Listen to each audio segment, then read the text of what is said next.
طلع البدر علينا من ثنيات الوداع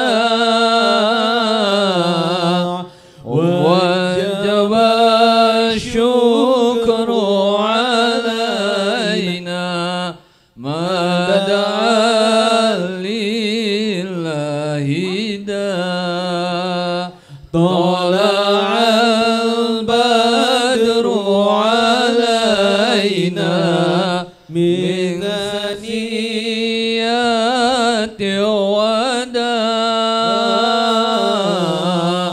وجب الشكر علينا ما دعا لله داع اللهم صل وسلم وبارك عليه sallallahu alaihi. Hadirin dipersilakan duduk kembali. Bismillahirrahmanirrahim. Assalamualaikum warahmatullahi wabarakatuh. Waalaikumsalam warahmatullahi wabarakatuh. Kok loyo?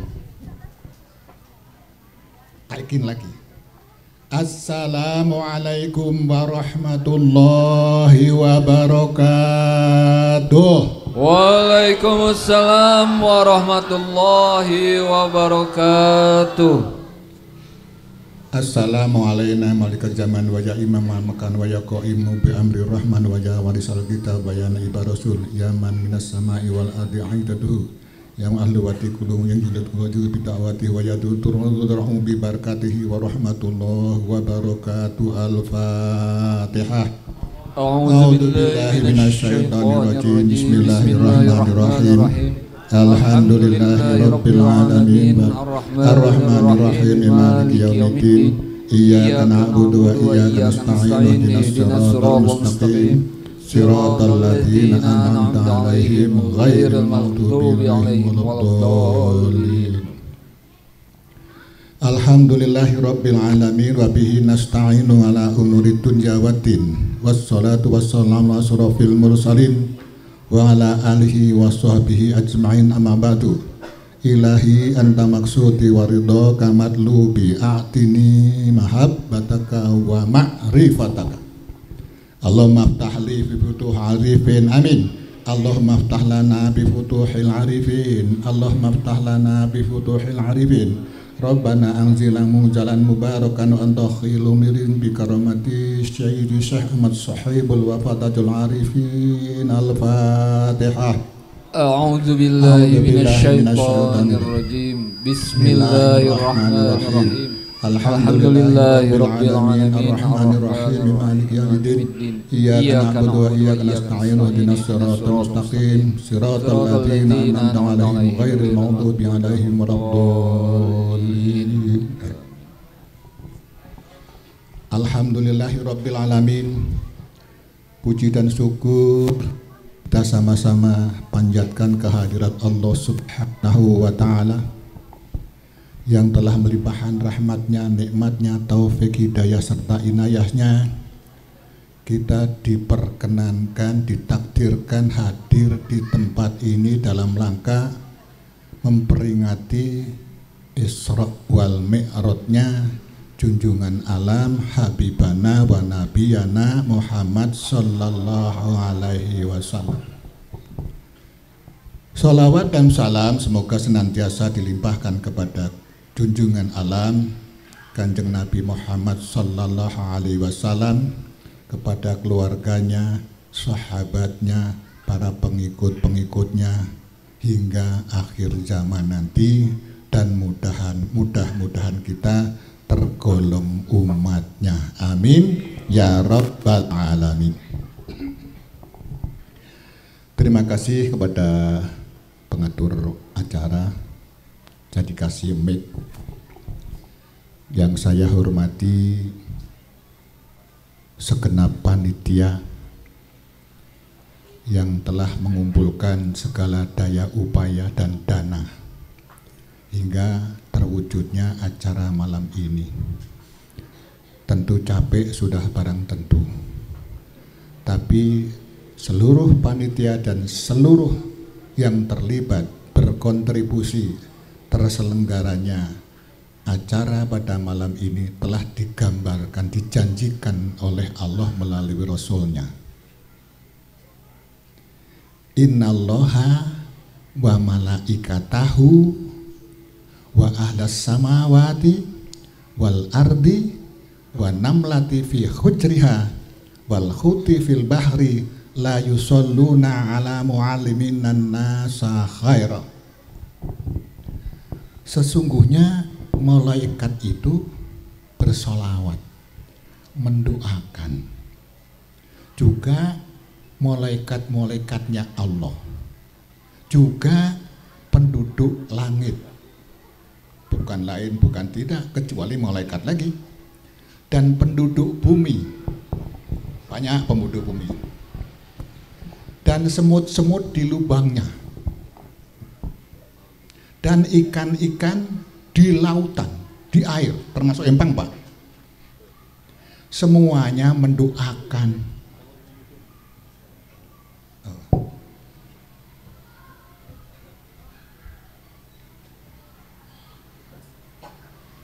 Saya lanjutkan. Semuanya Allah dan malaikat-malaikatnya, penduduk langit, penduduk bumi, semut-semut di lubangnya, ikan-ikan di lautan, semuanya mendoakan orang yang terselenggaranya pendidikan masyarakat. Kalau tidak ada panitia, nggak ada saya di sini. Kalau tidak ada panitia, tidak ada tamu undangan segini banyak. Jadi yang jerih payah panitia dalam rangka menyelenggarakan pendidikan kebaikan kepada masyarakat. Dijamin Pak, hadis Pak itu Pak. Allah mendoakan, malaikat mendoakan, penduduk langit mendoakan, penduduk bumi mendoakan, semut di lubangnya mendoakan, ikan di lautan mendoakan orang yang berusaha demi terselenggaranya acara malam ini. Ya. Juga yang saya hormati aparatur pemerintah desa dari RT yang tadi disebutnya 13, 5 RT, 5 RW dan 5 ketua DKM. Mudah-mudahan dipanjangkan umurnya. Juga yang saya hormati para kiai, para ulama, para hujat wa hujajah, para asatid wa asatidah, mukminin mukminat, semoga saja pada malam ini Allah melimpahkan rahmatnya kepada Bapak Ibu sekalian. Amin ya rabbal alamin. Juga yang saya hormati unsur muspika barangkali ada ya. Hadirin wal hadirat rahimakumullah. Tadi telah disampaikan sambutan-sambutan, beberapa sambutan, semuanya bernuansa himbauan dan iming-iming melangkah pada kebaikan. Kisah sejarah perjalanan Isra dan Mi'raj sudah dipaparkan, dan saya waktu diundang oleh Pak Haji dan Pak Saijo itu, saya kalau cerita Isra dan Mi'raj perjalanannya itu sudah sering di mana-mana pasti dibahas itu. Ya. Saya akan cerita aja sebabnya Rasul di Isra Mi'raj kan. Boleh nggak? Kalau nggak boleh saya pulang. Isra dan Mi'raj kan yang diceritakan di mana-mana adalah sejarah perjalanan Rasulullah dari Masjidil Haram ke Masjidil Aqsa, dari Masjidil Aqsa ke Sidratul Muntaha, terima sholat 5 waktu. Selesai.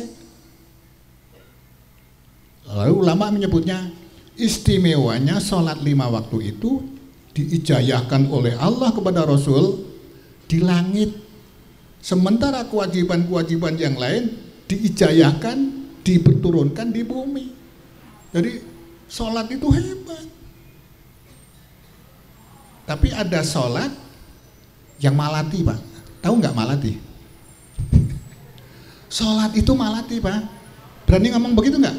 Ada ustadz yang berani ngomong begitu. Sholat malati, bikin kualat. Sedangkan ayat yang lain, ayat Allah mengisyaratkan wasta'inu bis sabri was shalah wa innaha lakabiratun ila alal khosingin. Saya berani mengatakan sholat malati karena saya baca kitabnya Imam Ghazali di dalam kitab Mukashafatul Qulub. Imam Ghazali mengatakan sholat yang ditunaikan awal waktu, maka pahala sholat itu berupa awan gugusan atau gugusan awan yang putih. Lalu awan itu terbang menghadap Allah ke langit, ke aras. Ya Allah, saya ini sholatnya Pak Saijo.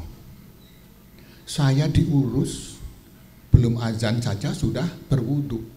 Terus saya ditunaikan secara tepat awal waktu malah.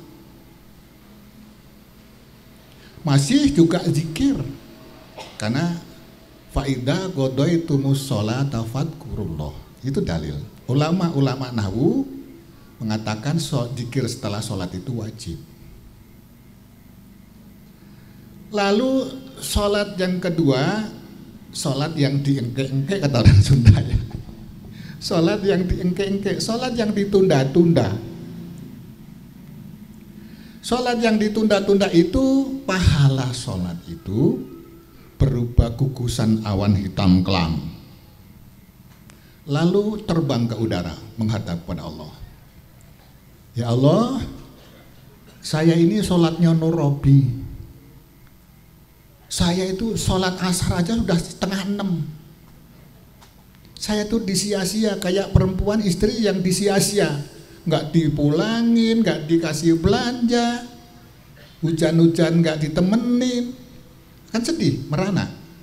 Maka sholat itu minta pengadilan kepada Allah. Ya Allah, saya ini sholatnya Nurabi, tidak diurus ini. Saya mohon pengadilan-Mu ya Allah. Balaskah ketidakadilan atau ketidakngurusan saya sholat di awal waktu itu. Maka jangan urus ya Allah kebutuhan dia, miskin, melarat, seret.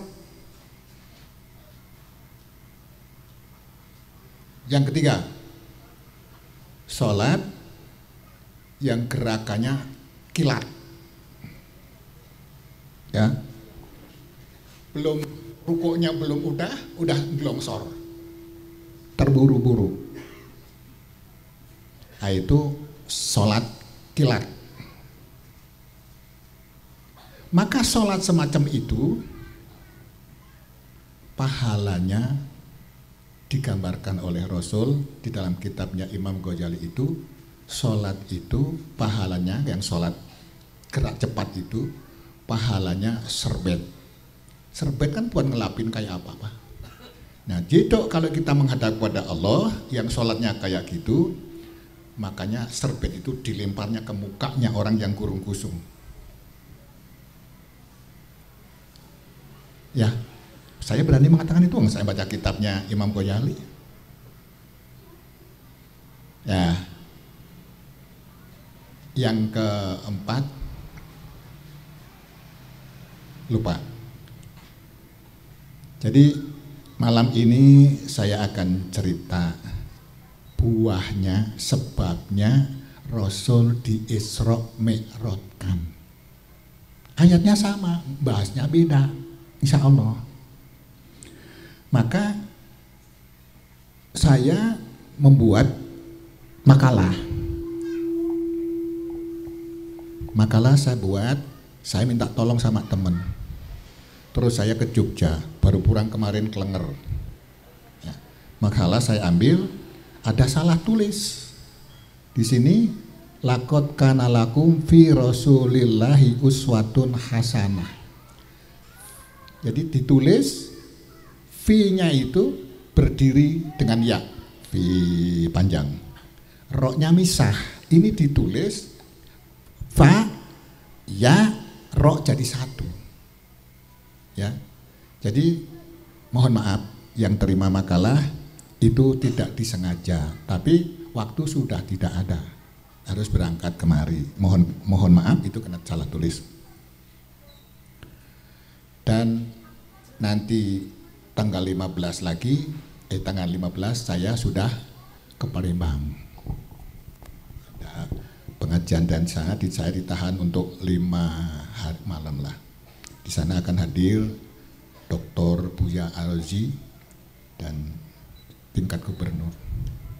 Jadi saya untuk membatasi cerita ini, maka saya bikin makalah yang kurung kusung. Saya mohon maaf. Dan dengan makalah ini saya kalau ngaji meninggalkan jejak. Ya, meninggalkan jejak.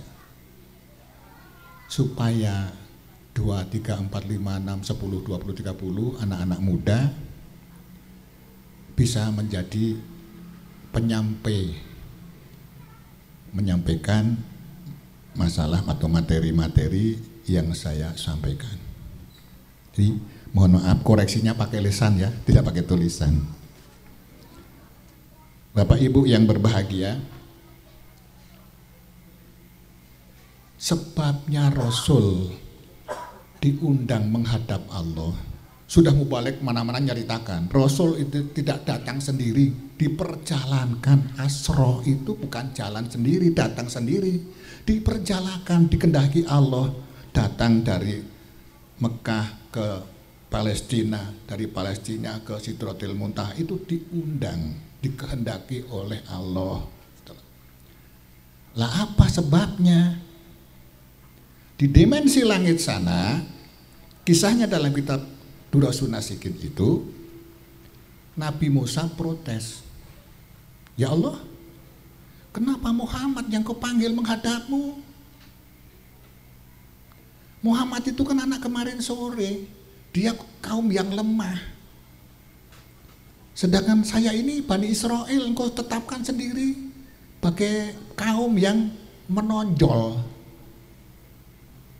di muka bumi. Dan engkau beri kemurahan, kau percaya, aku bisa berkalam, bercakap-cakap denganmu. Kenapa bukan aku saja? Jawab Allah, Musa, pertimbanganku bukan itu. Ya, Allah menjemput, memanggil Muhammad itu pertimbanganku bukan karena cerdas, karena kamu hebat. Enggak.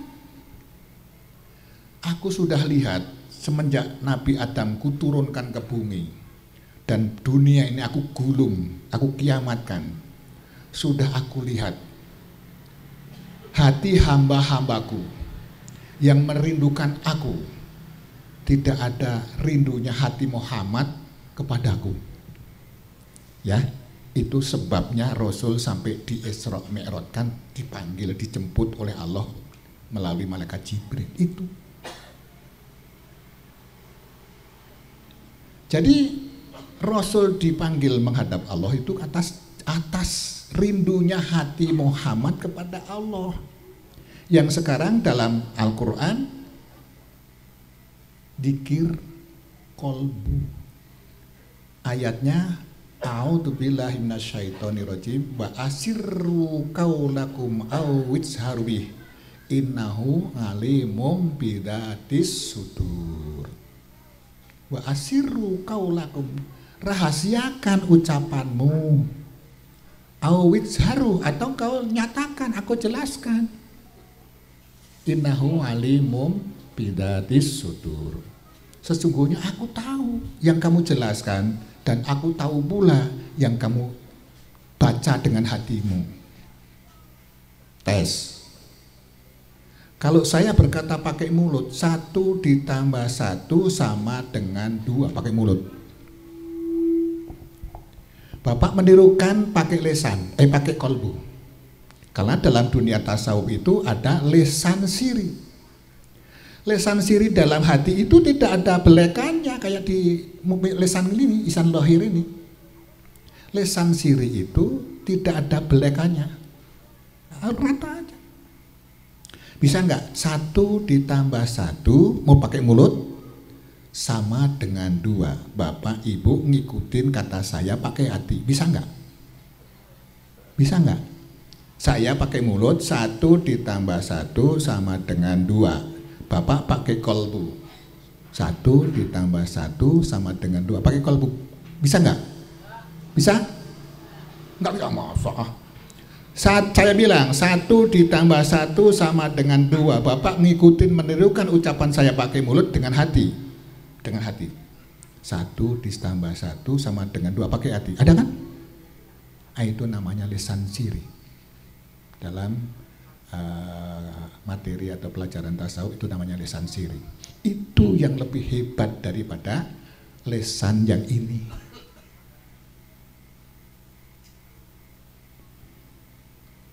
Dalam kalimat,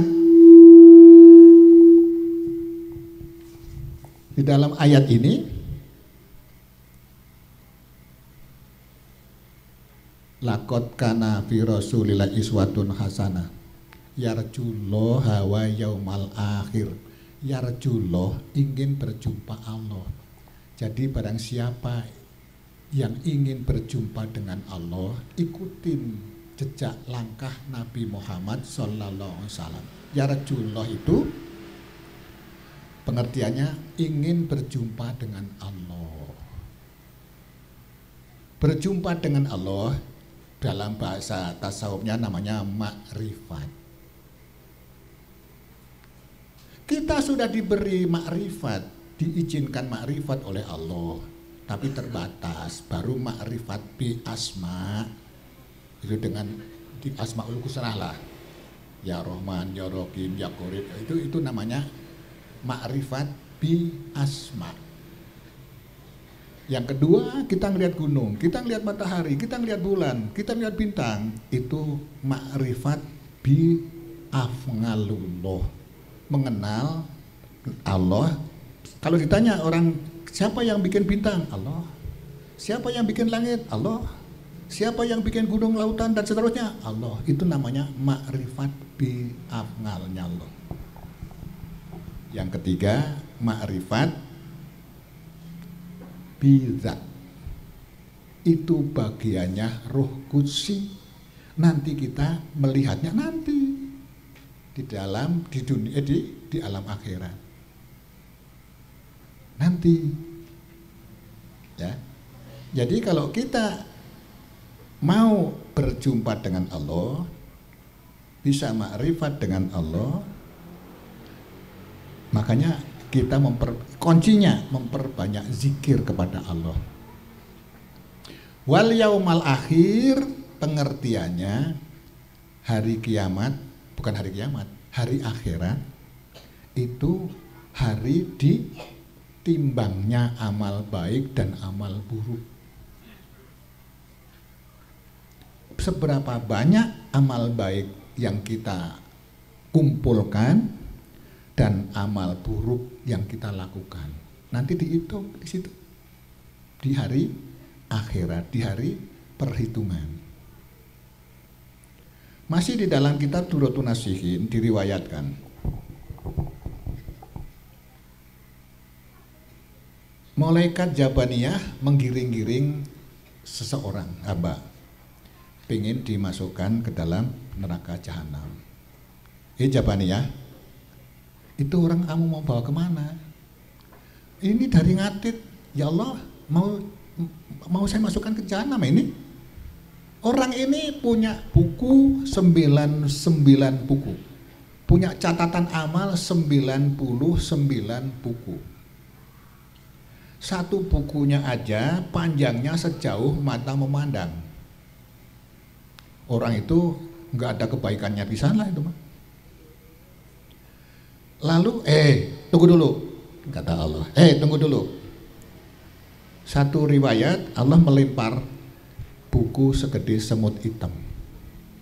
Riwayat yang lain Allah melempar buku segede kuku hitam.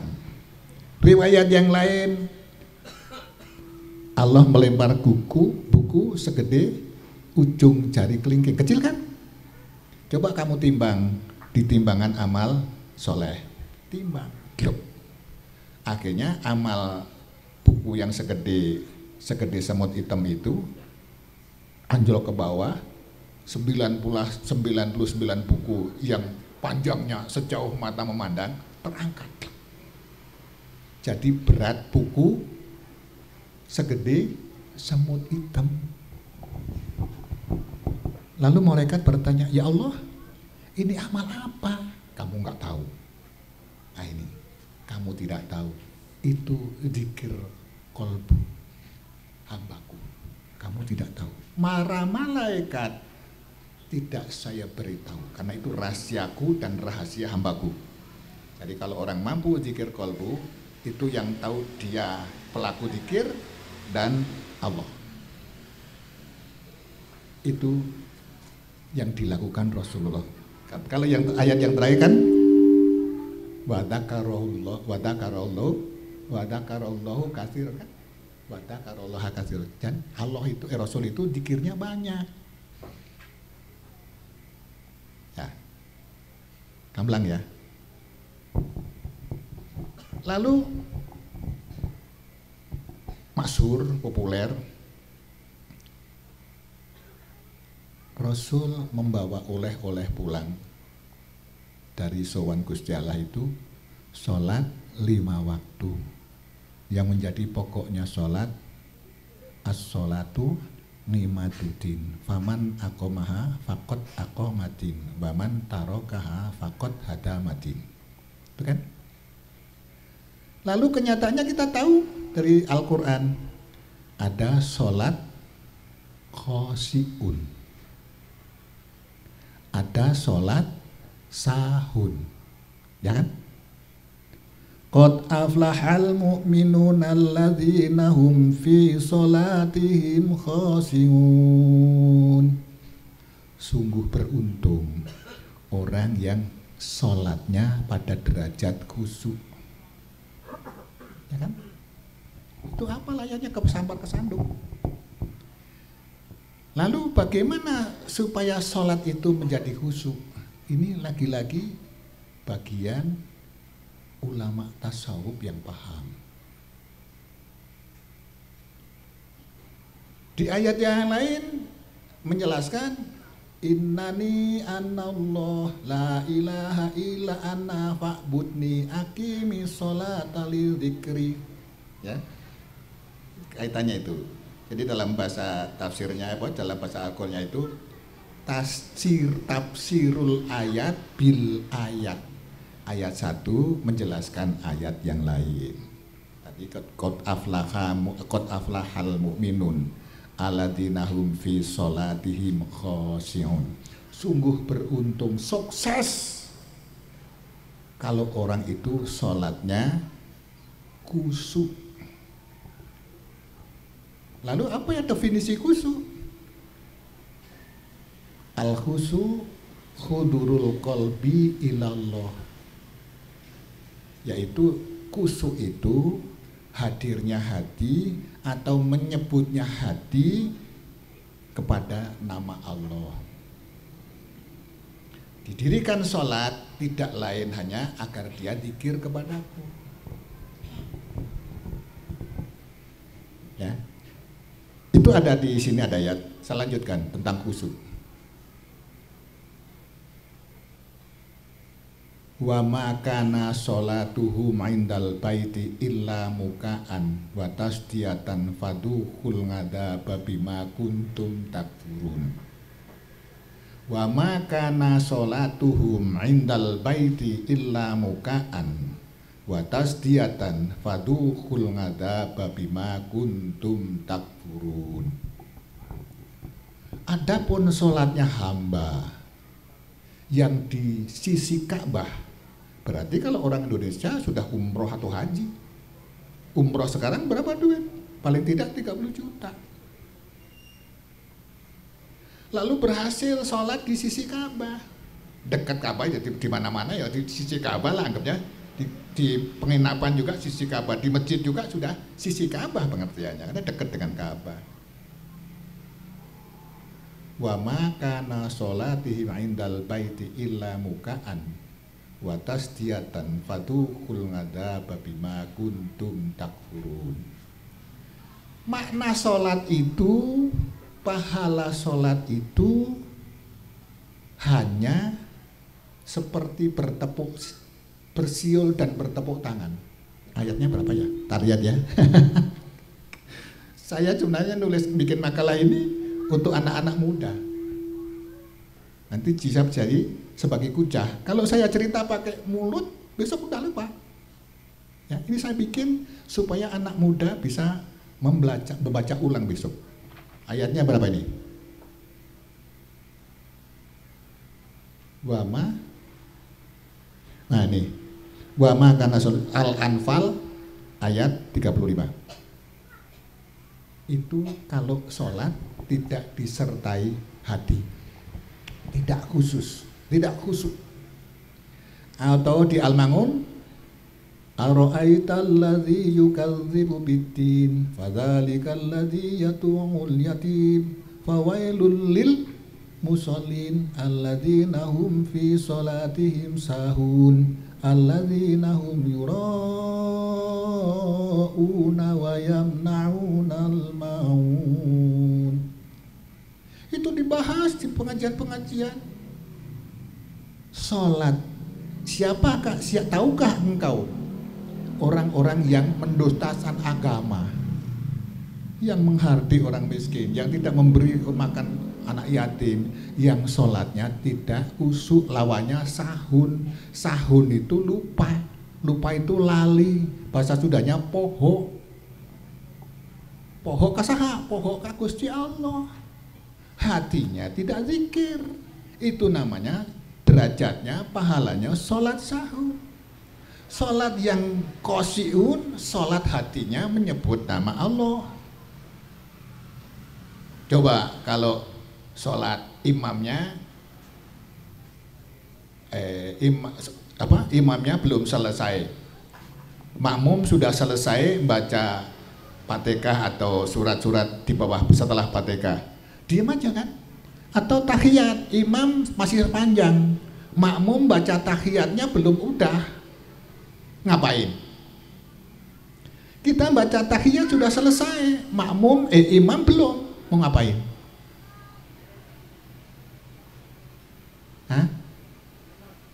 Zikir. Yang bisa menjelaskan kayak gini-gini itu ulama-ulama tasawuf. Saya nukilkan lagi.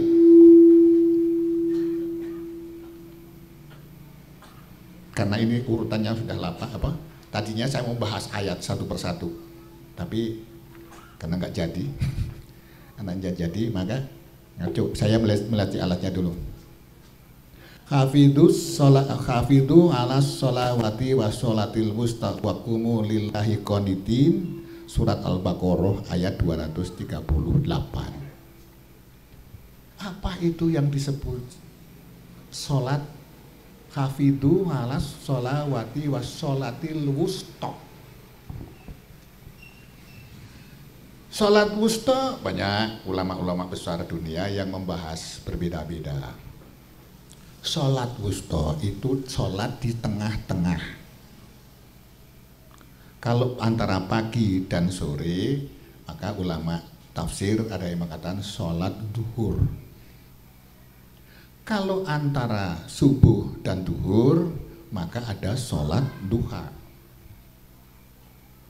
Kalau antara duhur dan maghrib, makanya disebutnya sholat ngasar. Bermacam-macam ulama tafsir ya. Ulama mufasir membahasnya tentang hafidhus sholawati was sholatil wusta wa qumu lillahi qanitin. Ulama tasawuf yang dimaksud sholat di tengah-tengah itu bukan tengah-tengah waktu antara pagi dan sore, antara duhur dan subuh duha. Hafidhu ala sholawati was sholatil wusta itu sholat di tengah-tengah dada. ulama yang lain disebutnya sholat daimun, sholat yang sepanjang waktu, sholat daimun. Sholat apa itu? Bukan rukuk dan sujud.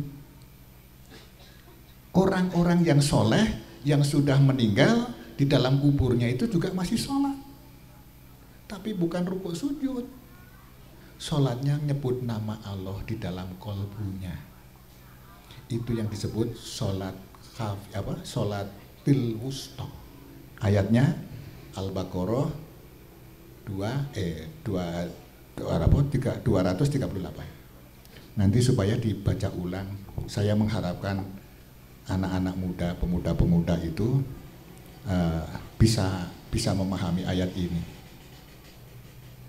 Ya, yang disebut sholat wusta atau sholat daimun. Nih, kalau saya ngomong itu nggak bisa mengkol-mengkol ya, nggak bisa ngebodor, saya nggak bisa. Karena Imam Ghazali mengatakan gini, barang siapa orang yang bicara lalu dipleset-plesetin, lalu mengundang tawa, dalam ilmu psikologis positif itu. Tapi Imam Ghazali mengatakan itu orang tergolong pembohong besar. Ya, muka safatul qulub. Lalu saya berpikir, bagaimana dakwah sekarang itu ibu-ibu resep kalau ngundang penceramah mantan lawak. Ya, di Parung juga begitu, seneng. Lalu ngusap dodo saya itu. Ya Allah, nasib agamamu ya Allah didakwahkan oleh para pembohong-pembohong besar, kata Imam Ghazali. Saya nggak berani, kalau saya lurus-lurus saja. Kepahaman syukur tekajen. Ya, itu kita tahu kita kan. Tadi sholat awal waktu, akhir waktu, paham ya? Nah, pilih mana kita? Yang di kengke atau yang di awal? Mangga telangkung tuh. Sholat awal waktu dari pasti diberkahi rezekinya. Lalu yang kedua, sholat khosiun dan sholat sahun. Clear ya? Itu apa? Zikir kolbu. Zikir ada dua, zikir pakai mulut dan zikir pakai hati. Nah itu mahal. Karena di dalam bukunya Profesor Dr. Ismail Nawawi, MSI, menukil sebuah hadis. Al-dzikru la tasma'uhul hafadatu yazidu ala dzikrillati tasma'ul hafadatu bisam'i nadifan. Zikir yang tidak didengar oleh malaikat hafadah tadi ya, buku seperti kemut hitam, malaikat nggak diberitahu. Zikir yang tidak didengar oleh malaikat 70 derajat lebih tinggi daripada zikir yang didengar oleh malaikat. Zikir yang tidak didengar oleh malaikat, zikir hati. Yang tadi pakainya apa? Pakai lesan siri. Lalu zikir yang pakai mulut hanya 1/70 dari zikir hati yang sekali doang.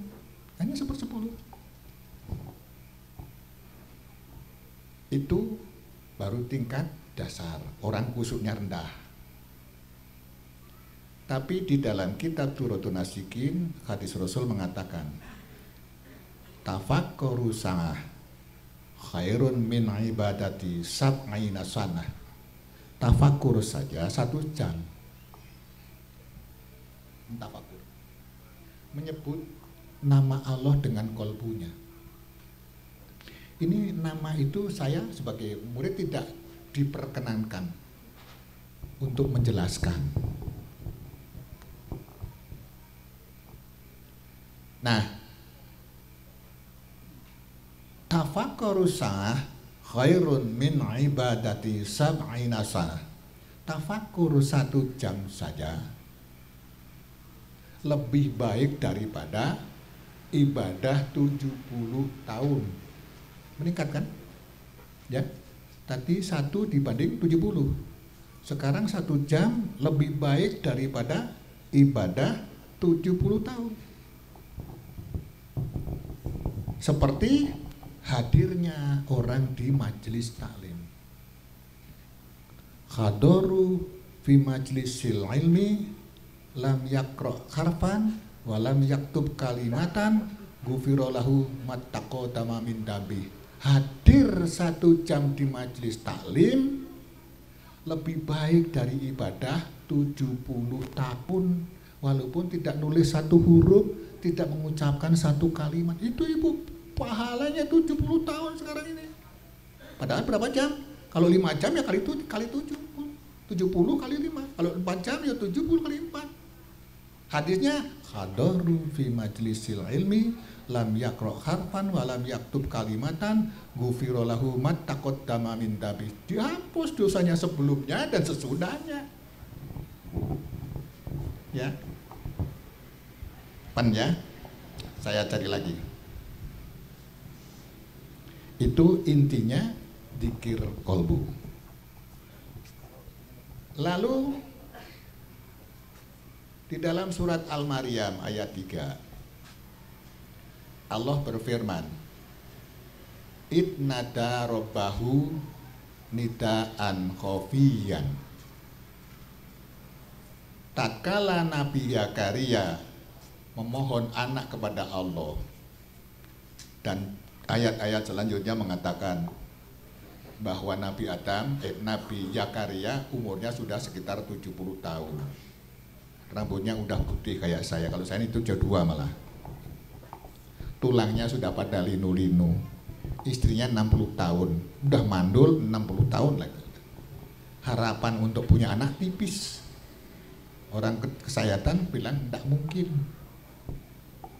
Tapi sejarah mencatat bahwa Nabi Adam akhirnya punya anak yang dinamai Yahya. Ya. Jadi dari sisi usia Nabi Zakaria, istrinya kemungkinannya punya anak tipis. Tapi akhirnya sejarah mencatat bahwa Nabi Zakaria akhirnya punya anak. Pakai apa ngedoanya? Yaitu tadi saya katakan, idnada robbahu nidaan khofiyan. Tatkala Nabi Zakaria bermohon kepada Allah untuk dikaruniai anak, maka munajatnya pakai kolbu.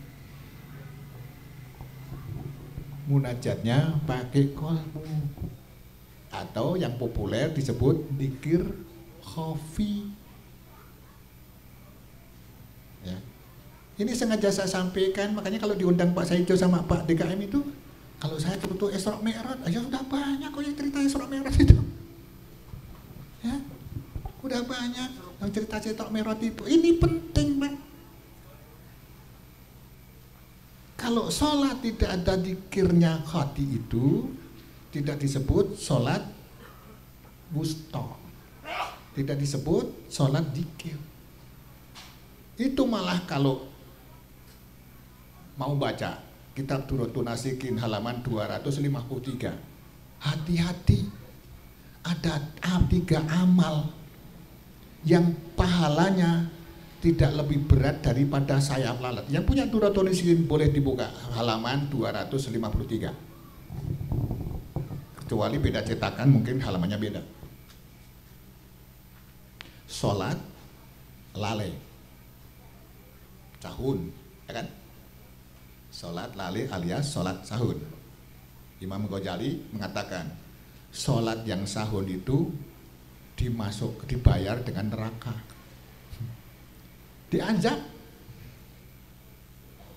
Sholat yang sahun dilakukan di sisi Ka'bah sama dengan bersiul dan bertepuk tangan. Ayatnya apa tadi? Wa makona suratuhu, suratnya Al-Anfal 35.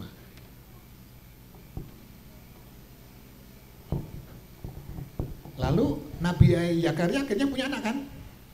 Bermunajatnya pakai apa? Pakai kolbu.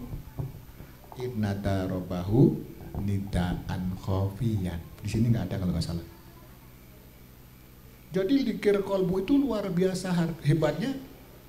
Kalau dinilai segede kuku semut hitam atau sekuku hitam, melawan pahala dosa sebanyak 99 buku catatan dosa, panjangnya sejauh mata memandang. Lawan dengan buku segede semut hitam, amalan zikir khofi. Ya, hebat ya. Dan perang itu juga perlu zikir. Ini Pak tentara ini, Pak Sarjanto, kavaleri, kalau perang itu pakai zikir, Pak. Suratnya lupa, karena enggak saya masukkan dalam ini. Kalau saya diundang ngaji, saya bikin makalah, temanya apa? Bikin susunan ayat dan hadis bersinambungan ya, bersinambungan itu. Supaya mudah dipahami.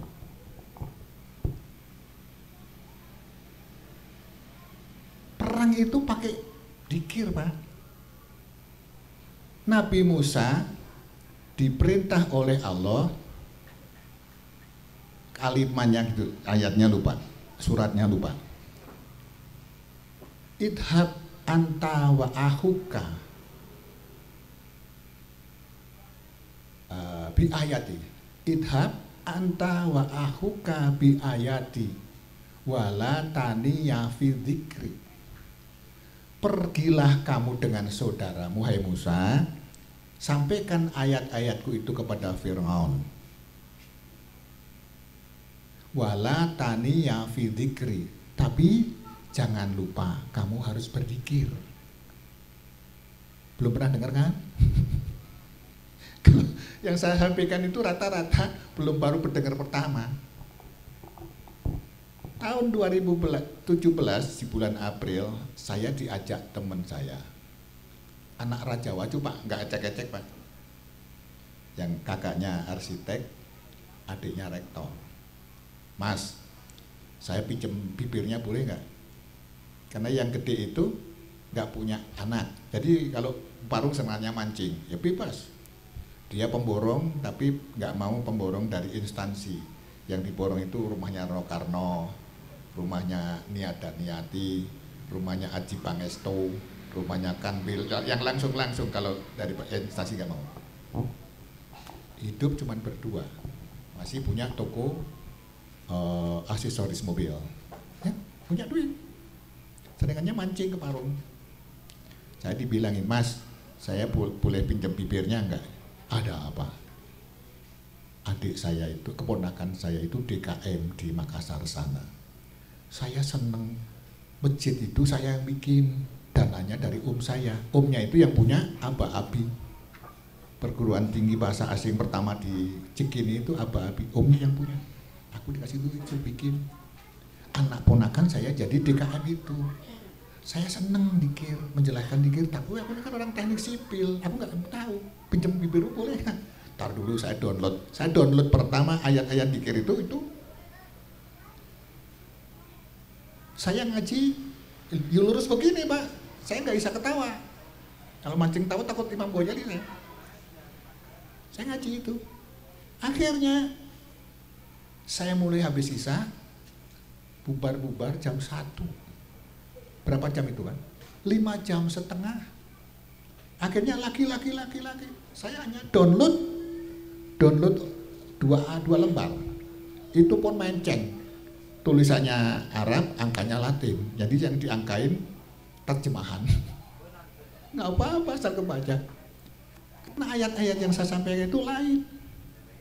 Padahal ayat-ayat dzikir itu hampir 300. Sudah temukan 286 ayat-ayat dzikir, tapi tidak semua mengandung kalimat dzikir. Seperti yauma la yanfa'u malun wala banun illa man atallaha biqalbin salim. Tidak ada kalimat dzikir di situ. Tapi kalau dijelaskan mengacu pada penjelasan mufasir, ada kalimat dzikir di situ. Surat Al-Anfal ayat 24. Wa alamu annallaha yahulu bainal mar'i wa qalbi. Tidak ada kalimat zikir. Itu ada zikir di situ kalau dibahas. Tapi nanti aja. Ya. Yang saking hebat-hebatnya zikir. Padahal bukan hanya Rasul, Allah. Kalau Rasul bersabda, afdalu ma qultu ana wa nabiyuna min qabli la ilaha illallah. Sebagus-bagusnya ucapanku dan nabi-nabi sebelum aku adalah la ilaha illallah. Tidak hanya Rasul, Allah bilang sendiri, fa'lam anahu la ilaha illallah. Fa'lam. Syekh Jalaluddin Asyuti dalam tafsirnya Jalalain kata fa'lam dijembreng panjang. Carilah tahu tentang la ilaha illallah. Kita dari kecil juga sudah sering dengar la ilaha illallah. Tapi Allah menyuruh fa'lam anahu la ilaha illallah. Kata Syekh Jalaluddin Asyuti, carilah tahu kamu tentang la ilaha illallah. Karena menurut Syekh Jalaluddin Asyuti itu la ilaha illallah itu ada dua macam. La ilaha illallah yang tahu sendiri, semua orang tahu. La ilaha illallah, orang Kristen juga tahu. Atau kalau belajar kepada gurunya siapa saja. Nah, la ilaha illallah itu sebutnya dzikrul hasanah. Baik. Pahalanya surga. Yang satu lagi dzikrut darajah. Dzikir yang mengangkat pelakunya. Tadinya bajingan, karena dzikir itu jadi soleh. Tadinya sakit-sakitan, dzikir itu paras. Tadinya bajingan, karena dikisahkan dalam Nabi Musa. Musa, kamu pergilah ke kampung Anu, cari nama nasi Anu, kubur oleh kamu, urus cara Islam. Dia salah seorang waliku. Bergegaslah Nabi Musa ke kampung Anu mencari Anu, karena salah seorang wali urus sama kamu. Bergegas Nabi Musa ke nyari Anu di kampung Anu. Masyarakat menjawab, tuh di tempat pembuangan sampah. Nabi Musa tercenung. Kata masyarakat, sampainya ke kubangan sampah juga tidak digeret-geret acan, tidak joman. Saking sebelnya itu orang. Bingung Nabi Musa. Nah, kata Allah, katanya karena Nabi Musa kan orang yang dikasih kehormatan, bisa bercakap-cakap dengan Allah yang tidak mencet wujudnya Allah, jangan. Saya ke sana. Jangan-jangan setan apa yang ngomong tadi, kata Allah suruh baliku. Baru Musa ragu-ragu begitu. Iya Musa, yang ngomong aku. Memang selama ini jadi bajingan. Begitu mau menghembuskan napas terakhir, menyebut namaku la ilaha illallah, masukkan surga. Gus Baha juga, la ilaha illallah itu basisnya ilmu. Orang kafir selama 70 tahun mau mati nyebut la ilaha illallah masuk surga. Sahabat Rasul zaman perang ketemu musuh, musuhnya satu, temannya sahabat 3-4 orang, keponggok. La ilaha illallah Muhammadur Rasulullah, cerewet lu, banting mati. Kalau orang Arab tuh perang nggak tanggung-tanggung pakai pedang, bukan coel doang, belah kepalanya butuh. Lalu sekebal yang lain lapor kepada Rasulullah, ya Rasulullah, si Anu tadi ketemu musuh, terus lu nyebut la ilaha illallah, dipenggal juga lehernya Rasul, nangis Rasulullah. Bagaimana aku mempertanggungjawabkan perbuatan kamu? Dia sudah mati dengan bersyahadat. Itu jatahnya surga. Bagaimana aku mempertanggungjawabkan perbuatanmu membunuh orang yang bersyahadat itu? Ya Rasul, kemarin kan kafir. Keponggok itu karena sendirian, kita berempat. Ya pastilah, grogi kan, 1 lawan 4. La ilaha illallah itu disebut beneran dan bohong-bohongan tetap sudah iman. Ya hebatnya la ilaha illallah.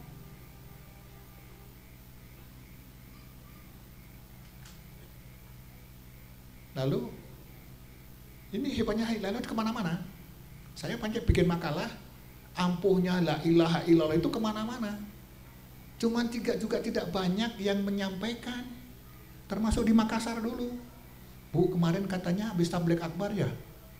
Iya, mengambil Ustadz ya hebat ya? Iya, pakai ayat-ayat ini enggak. Makanya ditahan dari habis Isya sampai jam 1. Karena ayat-ayat ini tidak dibahas. Padahal itu super penting. Kesempurnaan rukun Islam itu kalau ada la ilaha illallah yang jika diamalkan menggiring pada hati dan otak, khusyuk itu mengantarkan untuk menjadi derajat khusyuk pakai paduan antara ingatan hati dan ingatan otak jadi satu, lalu punya derajat khusyuk. Nah di situ dipakai munajat, di situ dikabulkan. Seperti munajatnya Nabi Zakaria punya anak pakai la ilaha illallah dengan kolbunya. Tapi Nabi Musa disuruh mendatangin Fir'aun. Ya Musa, idhab anta wa akhuka bi ayati wala taniya fi dzikri. Pergilah kamu dengan saudaramu Harun. Diajak beriman itu Fir'aun. Tapi jangan lupa berzikir. Fir'aun tidak mau. Apalagi Musa pernah jadi anak angkatnya. Anak lu kemarin sore ngajarin gua. Itu kira-kira. Akhirnya dari musuh bebuyutan. Siapa yang menang, siapa yang kalah? Fir'aun kalah, Musa menang. Karena berbekal la ilaha illallah. Itu Rasul Musa dan Harun diperintah dakwah kepada Raja Fir'aun, tapi jangan lupa zikir kepada Allah. Nabi Zakaria pengen punya anak, zikir kepada Allah.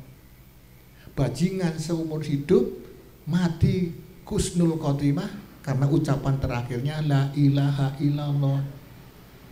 Orang yang timbangannya timbangan amalnya 99 puku sejauh matang memandang, ditimbang dikir satu gede semut itu, menang la ilaha illallah. Hebat ya. Kalau orang bisa zikir hati di dalam sholatnya itu, maka derajatnya sholatul khosyi'in. Yang tidak bisa namanya sholat sahun. Karena ini yang membahas beda fakultas. Ya kalau fakultasnya fakultas fikih agak nyampe. Tapi kalau fakultasnya fakultas tasawuf, insya Allah. Ya, munajatnya pakai kolbu. Termasuk, ini saya lihatin ayatnya.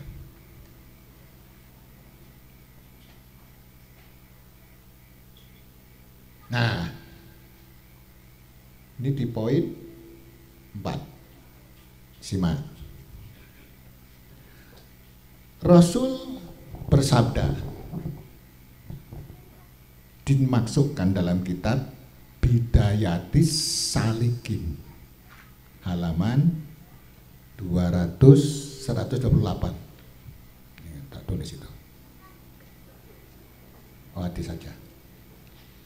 Di dalam kitab Bidayatis Salikin, Imam Ghazali menukil hadis, man dzakarallaha indal wudu'ihi tahhara jasadahu kullahu wa man lam yadhkurillah lam yadhur minhu ila man asobahul ma. Hadis sahih. Man dzakarallaha indal wudu'ihi, barang siapa tatkala dia berwudu, lalu dia bisa menyertai hatinya zikir kepada Allah, maka akan dibersihkan dosa seluruh tubuh. Wa malam yadkurillah, dan barang siapa yang tatkala berwudu itu tidak bisa zikir kepada Allah, lam yadhur minhu ilaman asobahul ma, tidak dibersihkan dosa seluruh tubuh kecuali anggota badan yang kena air wudhu saja. Anggota badan yang kena air wudhu saja itu mana? Luasnya selewas muka, tangannya sampai siku kiri kanan, kakinya sampai mata kaki kiri kanan. Kalau di hipertensi ada nggak 5% dari luas tubuh? Nggak ada. Ya, saya ulang. Man dzakarallaha 'indal wudu'ihi tahhara jasadahu kullahu wa man lam yadkurillah lam yadhur minhu ila man asobahul ma. Barang siapa tatkala berwudu dia bisa zikir kepada Allah, maka akan dibersihkan dosa seluruh tubuhnya. Dan bagi siapa orang yang tatkala berwudu hatinya belum bisa zikir kepada Allah, maka Allah hanya membersihkan dosa anggota badan, anggota wudhu yang kena air wudhu saja. Anggota badan, anggota wudhu itu seluas mana? Jadi saya bilang seluas wajah, kuping termasuk di dalamnya, hidung termasuk di dalamnya, mulut termasuk dalam wajah, tangan 2 siku kiri kanan, kaki 2 mata kaki kiri kanan. Berapa persen dari luas tubuh? Nggak ada 5%, Pak. Itu yang dibersihkan oleh wudhu kalau wudhunya tidak pakai zikir qalbu. Kalau wudhunya pakai zikir, bisa zikir, maka dibersihkan dosa seluruh tubuh. Itu ditulis dalam kitab Bidayatus Shalihin, bimbingan awal untuk menggapai hidayah Allah. Terjemahnya itu Bidayatus Shalihin, bimbingan awal menggapai hidayah Allah. Nah, balik lagi kata kelupa tadi. Ayat pertama tadi, yarjullaha, Allah ingin ketemu dengan Allah. Wal yaumal akhir. Yang kedua, ya wal yaumal akhir. Wa dzakarallahu katsiran. Wal yaumal akhir itu dikaitkan dengan hadis yang berbunyi, laisa ala ahli la ilaha illallah wahsyatun nganil maut wala fi kuburihim wala fi nusurihim. Jadi ahli la ilaha illallah itu tidak takut menghadapi maut. Karena di riwayat yang lain, orang yang zikir kepada Allah dan seperti Rasulullah juga, malaikat pencabut nyawa permisi, Mas, aku itu disuruh Allah nyabut nyawamu, tapi bagaimana kamu juga, kalau mau sekarang, kalau besok nggak apa-apa. Pengertiannya begitu ya. Orang yang zikir itu dihormati Allah. Riwayat yang lain, orang yang zikir itu susah dicabut nyawanya, tapi positif. Mau dicabut mulut nggak bisa, ruhnya ngomong, gitu. Aku dulu di dunia suka zikir, kamu jangan sembarangan nyabut nyawa. Sampai dialognya roh, aku masuk jasadnya Nur Robi ini nggak ada sangkut pautnya dengan kamu. Roh itu sampai dialog seperti itu. Israel kan? Roel, aku tuh masuk jasadnya Nur Robi ini nggak sangkut pautnya dengan kamu. Sekarang kamu mau cabut nyawa seenaknya aja kamu, aku nggak sangkut paut dengan kamu. Itu debatnya orang yang dikir, mulutnya dipakai dikir, mulai begitu. Datang tangan, suka pakai mulut urus tabeng, ngitung dikir. La ilaha illallah, la ilaha illallah. tangannya mau dicabut. Aku ini dulu dipakai ngitung tasbih, kakinya mau dicabut. Aku dulu suka ngaji tentang dikir. Di mana? Kiara Condong. Ya, ngaji di Karang Condong dikir. Lalu malaikat Israel itu bosan berantem dengan calon yang dicabut nyawa, lapor kepada Allah. Ya Allah, aku nyabut nyawane Nurabi angel. Lalu, walahan kamu ya? Iya. Satu riwayat, ambilkan buah apel di surga, tulisin kalimat Allah. Satu riwayat, udah tanganmu kamu tulisin Allah aja. Kamu perlihatkan di mukanya Nurabi ini. Roh kesedot. Mau mati begitu, Pak? Mau mati begitu? Dikir sekarang. Ya, udah banyak ya? Nah, yang ketiga.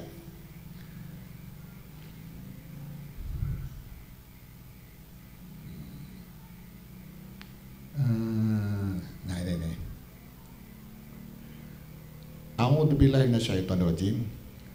Walau anna ahlal qura amanu wattaqau lah fatahna alaihim barokati minas sama'i wal ardi walakin kadzabu fa aqadnahum yaksibun kayaknya lupa potong.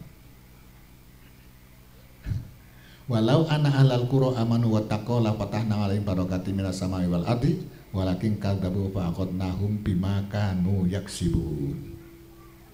Kalau penduduk negeri atau masyarakat Kiarang Condong itu beriman dan bertakwa, maka aku akan limpahkan barokah dari langit berupa hujan. Lalu tanah yang tandus akan tumbuh tetumbuhan. Lalu penduduknya memakan itu. Walakin kadzabu fa aqadnahum bima kanu yaksibun. Tapi karena orang itu nggak mau dikir, maka aku turunkan azab. Ini ayat tuh Pak, Al-Anfal 9:6. Mau kampungnya berkah, turun hujan jadi rahmat, jangan nggak banjir. Turun tumbuhan dijual mahal, dengan catatan kalau orang itu wattaqau, takwa. Ulama mendefinisikan takwa itu semua perbuatan baik itu namanya takwa. Gotong royong takwa, mengadakan kerja bakti, menyelenggarakan pengajian takwa, bawa tumpeng takwa. Tapi Rasul mengatakan, menunjukkan at-taqwa hahuna, at-taqwa hahuna, at-taqwa hahuna, ai fi qalbika. Takwa itu di sini, takwa itu di sini, takwa itu di sini. Ya di dalam hati kamu kalau kamu mengambil. Ya, kalau tidak, walakin kadzabu fa aqadnahum bima kanu yaksibun. Tapi karena kamu tidak mau dikir, maka aku turunkan azab dari langit. Pilih mana Pak Saijo? Pilih mana? Ini zikir itu kelengkapan, kesambungan, kesatuan dari arkanuddin salah satun. Rukun agama itu 3, iman, Islam, ihsan. Turunnya sekali di depan masjid tatkala Rasul habis sholat asar. Kedatangan orang yang berbaju putih, rambutnya ikal, wajahnya ganteng. Tapi tidak ada tanda-tanda orang dari jauh, karena di Arab sana jalan jauh kena debu di padang pasir, wajahnya kusut. Tapi kalau orang sekitar sini juga nggak kenal kita. Mengajarkan kepada Rasul, mal Islam. Islam itu mal iman. Apa itu iman? Mal ihsan. Ihsan itu apa? Anta budallahu ka annaka tara fa illam takun tara fa inna yarak. definisi Islam, definisi ihsan itu anta budallahu ka annaka tara fa ilam takun tara fa innahu yarok. Sembahlah Tuhanmu seolah-olah engkau melihatnya. Kalau tidak bisa begitu, sadarilah bahwa ibadahmu itu sedang diawasi Allah. Maka harus khusyuk. Itu loh. Muter kemana aja ketemu lagi. Muter ke sana juga, lewat kiri, lewat kanan ketemu juga. Kalau pernah belajar. Tapi ini fakultasnya apa? Kata fakultas tasawuf. Kalau baru tataran belajar fakultas fikih nggak nyambung. Mau cari guru matematika, belajar buku sejarah, ya nggak nyambung. Kalau majid guru fotografer nih Pak, saya ini fotografer, saya kameramen, saya juga wartawan, ya mudahnya. Tapi kalau nulis insya Allah masih bisa nulis, saya masih dikasih wartawan kehormatan, wakil pemimpin umum saya. Nah, mau kemana saya? Sampai mana tadi? Bukan, ngajinya? Apa? Nah, gitu. Jadi kalau hatinya dikir kepada Allah, kampung ini dikir di masyarakat dikir kepada Allah, insya Allah kampungnya kampung barokah. Kalau tadi ada yang ikut dikir kepada saya di masjid, luar biasa Pak. Sampai Rasul bilang, kalau seorang raja tahu hebatnya dikir, pasti tinggalkan rajanya. Kalau seorang saudagar mau ngerti manfaatnya dikir, pasti ditinggalkan dagangannya. Nah, tadi yang saya ikut praktek saya dikir tadi, itu sudah levelnya, makomnya dikrut darojah. Ditarik dari bawah pusar. Di sini ada latifatul akfa, di sini ada latifatul nafsi, di sini ada latifatul kholab. Ilaha dibuang ke kanan. Di antara puting susu sebelah kanan ini, di atasnya namanya latifatul khofi. Di bawahnya namanya latifatul ruhi. Illallah dibuang ke dada sebelah kiri. Di atas ada latifatul siri. Di bawah ada latifatul qalbi. Mana airnya? Ya. Jadi alias zikir itu melintas dari latifatul akfa, latifatul nafsi, latifatul qalab, latifatul khafi, latifatul ruhi, latifatul siri, latifatul qalbi. La ilaha illallah. La ilaha illallah, la ilaha illallah. Itu dilakukan pada angkatan pertama 3 kali. La ilaha illallah. 1 kali juga udah banyak Pak. Didukung oleh hadis dalam kitab Bidayatus Salikin. Man qala la ilaha illallah wa mataha bita'zimin khutimat lahu arba'atu alafi dzambin minal kabair. Barang siapa yang mengucapkan la ilaha illallah, lamnya dipanjangkan seperti tadi. La ilaha illallah. Kalau metode pengamal itu mengucapkan la ilaha illallah dengan cara begitu, maka Allah menghapuskan dosa orang itu sebanyak 4.000 dosa besar. Lalu sahabat tercengang. Waduh, mengucapkan la ilaha illallah yang kayak gitu, Allah berkenan menghapuskan dosa sebanyak 4.000 dosa besar. Baca, cari kitab namanya Bidayatus Salikin. Sahabat bertanya, ya Rasul, fa'ilam yakun lahu syai'. Ya Rasul, kalau orang itu soleh kayak Pak Haji, nggak punya dosa sebanyak itu, fali ahliha. untuk menghapus dosa keluarganya. Punya enggak anak yang berung sholat, bedut, bandel? Bismillah.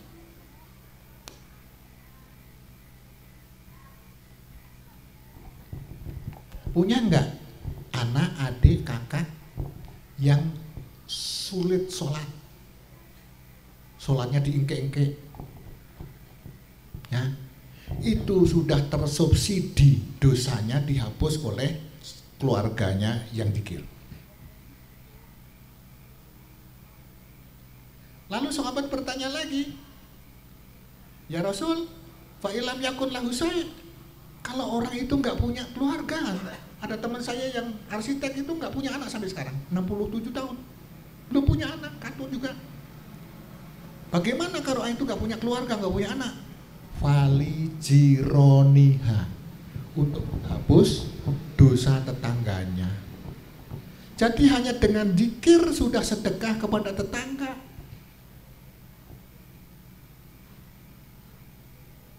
Belum lagi hadis yang lain. Adu zakata abdanikum biqauli la ilaha illallah. Bayarlah zakat badanmu itu dengan ucapan la ilaha illallah. Pernah dengar belum ini? Belum kan? Banyak yang ayat yang ketiga nggak pernah dengar kan? Zakat. Kalau orang yang tidak zakat mal, zakat niaga, zakat profesi tidak dizakatkan, maka dinas oleh hadis la zakata la sholata ila zakata. Tidak sholat, tidak sah sholatmu setahun kalau kamu tidak mengeluarkan zakat bagi yang sudah cukup nisab. Kayak Pak Saijo ini makmur, dagangnya namanya zakat tijaroh. Kalau yang punya pertanian, punya empang, punya ini zakat pertanian. Kalau yang punya jadi pegawai, punya gaji ya zakat usaha. Yang punya ternak kambing sekian puluh 40 wajib zakat 1. Yang punya sapi 5 atau berapa, itu udah nggak hafal saya, harus mengeluarkan kambing. Itu zakat mal namanya, paham? Nah, yang sekarang zakat fitrah mafhum itu mah masyhur kemana-mana. Zakat fitrah bagi orang yang berpuasa, kalau tidak dikeluarkan zakat fitrahnya pada perintah sebelum sholat id atau malam takbir, tidak dikeluarkan zakatnya atau tidak zakat sama sekali, maka puasanya yang 1 bulan jeput, tergantung antara langit dan bumi. Ya, jadi zakat mal tidak dilakukan, tidak sah puasanya selama 1 tahun, Pak, nggak main-main. Untung saya nggak banyak duit, jadi nggak zakat juga. Yang puasa tidak zakatkan fitrah, maka puasanya tergantung antara langit dan bumi. Sekarang ini ada ketemu hadis. Adu zakata abdanikum biqauli la ilaha illallah. Zakati badanmu itu dengan ucapan la ilaha illallah. Hadis. Tapi nggak ada yang nyebut ya. Itu zakat mal tidak dilakukan, tidak sah, sholatnya setahun tidak diterima. Zakat fitrah, puasa tidak sah, tidak diterima, tergantung antara langit dan bumi kalau tidak keluarkan zakat fitrah. Badan cepat keropok kalau tidak pernah dizakati dengan ucapan la ilaha illallah. Itu hadis, Pak.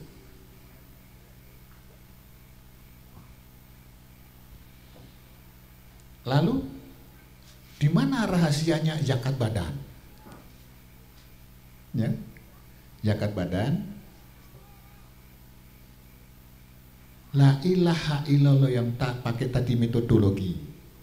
La ilaha illallah.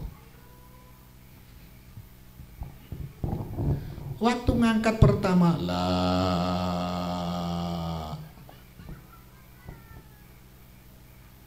itu karbon dioksida yang ada di paru-paru. Ini dengerin bener ya.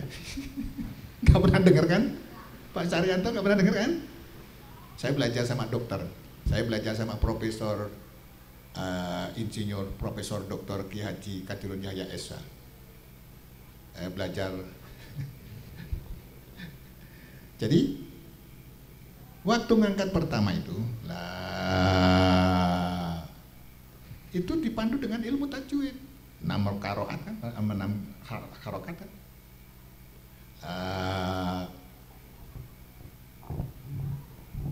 Kita hidup ini perlu makan, serap sari-sari makanan untuk hidup badan, disaring dari sel darah merah dan seterusnya. Limbahnya dibuang ke belakang. Kita minum, nggak bisa hidup kalau tidak minum, Pak. Tapi pernah saya seminggu nggak minum. Saya itu pernah tidak minum seminggu karena disuruh puasa. Saya bilang, Mas, kalau orang minum mati kamu. Ya mati ya udah aja, selesai. Saya nggak pernah tidak minum seminggu, Pak.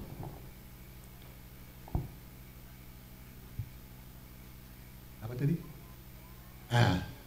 Air keluar limbahnya ke pipis. Itu limbah air. Makan limbahnya ke belakang, BAB. Minum limbahnya ke pipis. Kita tidak hidup, Pak, kalau tidak menghirup oksigen, udara. Ini kita tidak bisa hidup kalau tidak menghirup udara atau oksigen. Dan oksigen juga ada limbahnya, namanya karbon dioksida. Setiap manusia dalam satu hari bernapas itu ada 4.200 keluar masuknya nafas. Ini ulama tasawuf sampai meneliti sampai segitu, Pak. Satu hari satu malam orang bernapas 4.200 kali. Apa 3.020 ya, kurang segitu. Limbahnya napas, kita tarik napas untuk hidup. Limbahnya tersisa di paru-paru bagian bawah. Namanya karbon dioksida. Yang belajar fisika tahu, yang belajar kimia tahu. Saya nggak belajar, tapi belajar singkat sama dokter Ali. Karena dokter itu saya terapi sembuh. Saya pernah punya pasien dokter 1, punya pasien orang gila 2. Ini anda butuhnya. Jadi sisa limbah itu namanya karbon dioksida. Diamnya di paru-paru bagian bawah. Lalu kalau kita mengucapkan panjang itu kan, karbon dioksida itu naik ke atas.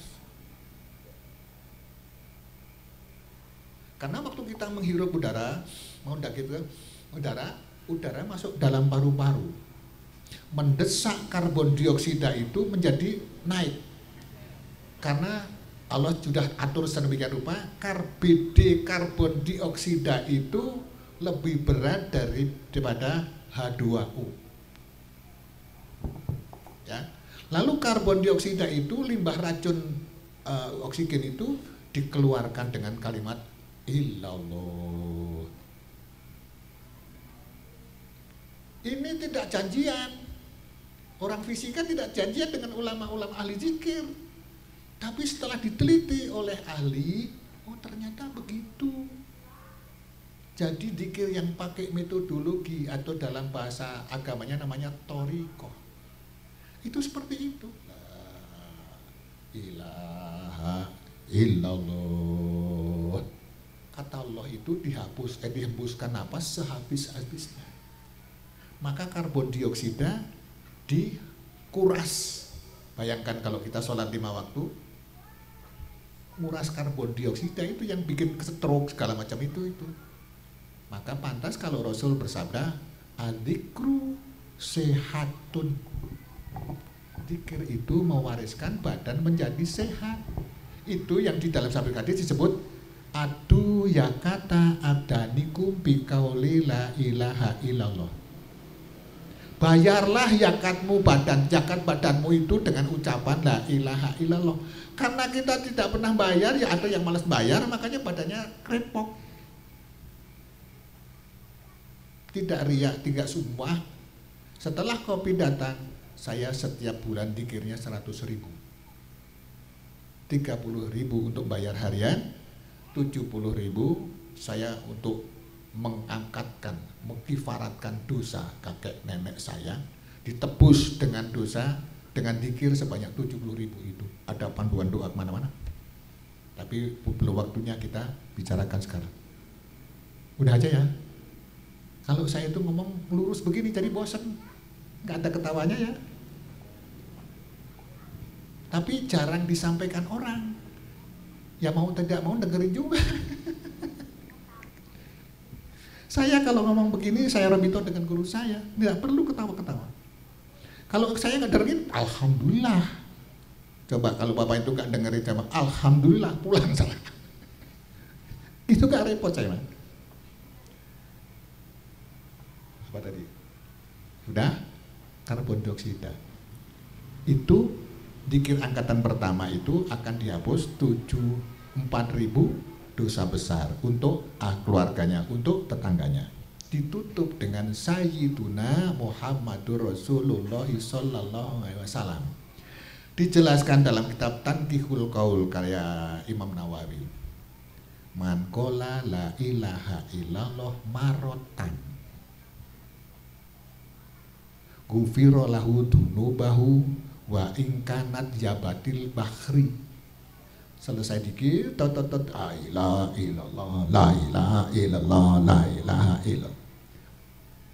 Ditutup dengan disambung, la ilaha illallah, la ilaha illallah, Sayyiduna Muhammadur Rasulullah sallallahu alaihi wasallam. Hadisnya, man qala la ilaha illallah, Sayyiduna Muhammad, bukan saya pakai Sayyiduna. La man qala la ilaha illallah Muhammadur Rasulullah marotan, satu kali saja. Gufiro lahu dunubahu wa ingkanat jabatil bahri. Mengucapkan, menyudahi zikir yang itu, la ilaha illallah Sayyiduna Muhammadur Rasulullah, satu kali saja. Gufirot lahu dunubahu wa ingkanat jabatil bahri. Allah berkenan menghapuskan dosa orang itu walaupun sebanyak buih lautan. Ada yang nyampaikan begini, enggak kan? Enggak ada. Maka kalau diundang besok-besok itu cerita Rasulullah jalan-jalan, enggak usah saya, Pak.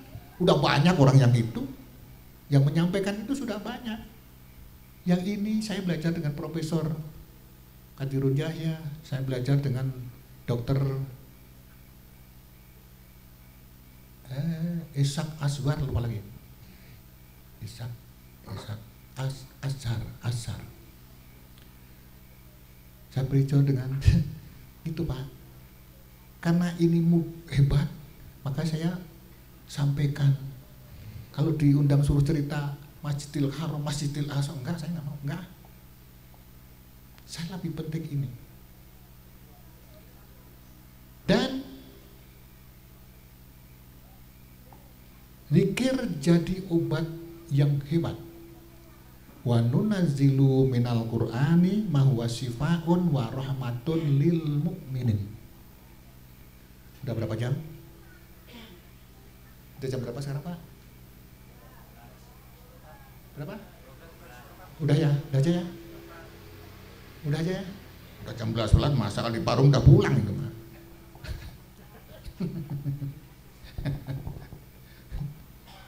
Pengen ganjaran 1 jam lebih baik daripada sholat sunat 70 tahun.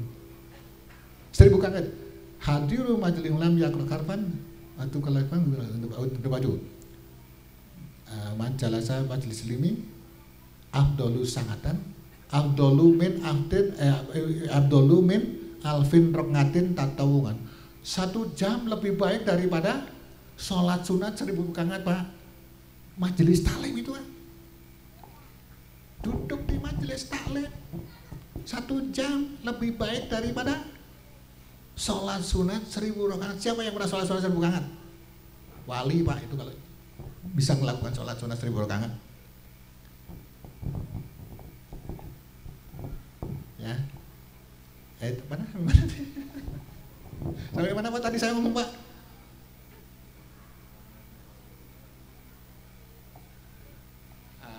Dikir, tak ingat-ingat dulu ya.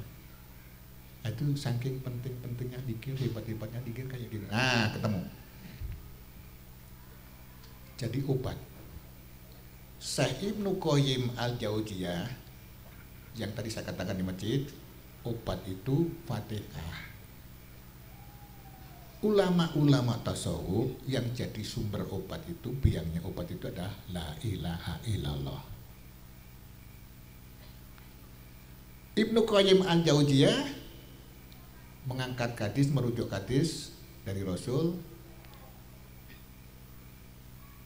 Fatihatul Khitam sifaan min kulli da'in. Fatihah itu menjadi obat seluruh penyakit. Ulama-ulama tasawuf juga punya dalil. Akhirud dawa, kata ulama tasawuf ya. Akhirud dawa at-tasawuf. Panggede-gede na obat teh tasawuf. Tasawuf naon teh? Tasawuf itu adalah kelompok orang yang membersihkan dosa lahir batin. Tangarannya teh tasawuf. Jelma tasawuf dari kata sufah. Nah maka karena rujukan, karena dalil itu, kaidah itu, maka ulama tasawuf memperbanyak zikir. Yang tadi pertama sudah menguras karbon dioksida, maka orang itu sehat dan sudah menjakati badan kan. Kalau orang zikir berarti sudah menjakati badan, maka orang itu mewajibkan sehat.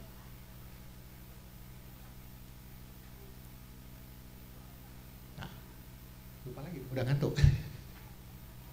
Saking hebat-hebatnya zikir. Nah, jadi ulama-ulama tasawuf menggunakan obat zikir itu sebagai obat terakhir.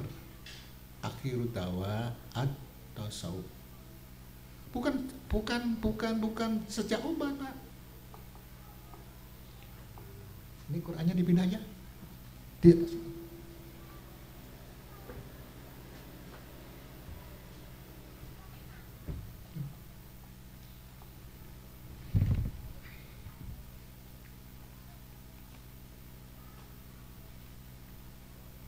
Karena saya ini orang media ya. Sekarang saya abadikan, saya dokumentasikan.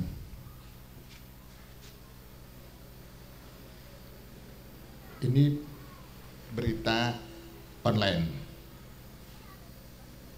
menceritakan Harli Janiarku, orang Tegal, rumahnya di belakang Kodim Pakungan, karena saya pernah nginep di sana. Waktu saya syuting di Masjid Agung Selawi, saya diajak kiai ke sana. Nah, lalu di sini mengisahkan Harli Janiarku meninggal dan dimakamkan di pemakaman Mun. Bapaknya namanya Insinyur Mutohan, kepala PU Tegal. Karena saya pernah nginep di rumahnya ini 15 atau 20 tahun yang lalu, sama si syuting dulu. Nah ini headline-nya nih, jasad pengamal dikir tidak busuk walaupun telah dikubur 11 tahun. Ditulis wartamaya namanya Nugroho Ramadan, Kamis tanggal 19 April tahun 2018. Nah isinya bla bla bla bla bla bla. Ini namanya berita media koran ini. Karena saya juga orang koran, saya akses, saya simpan, saya dokumentasikan. Nanti bisa dimiliki, kalau tergugah hatinya lalu dikir. Bahkan ini jenayahnya saja, kain kafannya saja tidak busuk dimakan tanah walaupun dikubur 11 tahun. Karomahnya dzikir. Di dalam kitab yang lain ada 10 macam orang yang tidak dimakan tanah. Syahid, orang yang jihad fisabilillah mati di medan perang syahid, itu tidak busuk dimakan tanah. Muadzin yang ikhlas. Muadzin berapa kali? Azan itu jangan main-main Pak, dikasih kehormatan luar biasa. Muadzin yang ikhlas akan dijamin oleh Allah jasadnya tidak busuk. Orang mati yang melahirkan, orang jatuh dari jatuh mati, tenggelam mati, itu kan 10 orang yang dijamin jasadnya tidak busuk. Kalau di hadis itu hanya orang muadzin tukang adzan. Ini Harley sudah 11 tahun mengamalkan zikir, matinya jasadnya tidak busuk. Bismillah.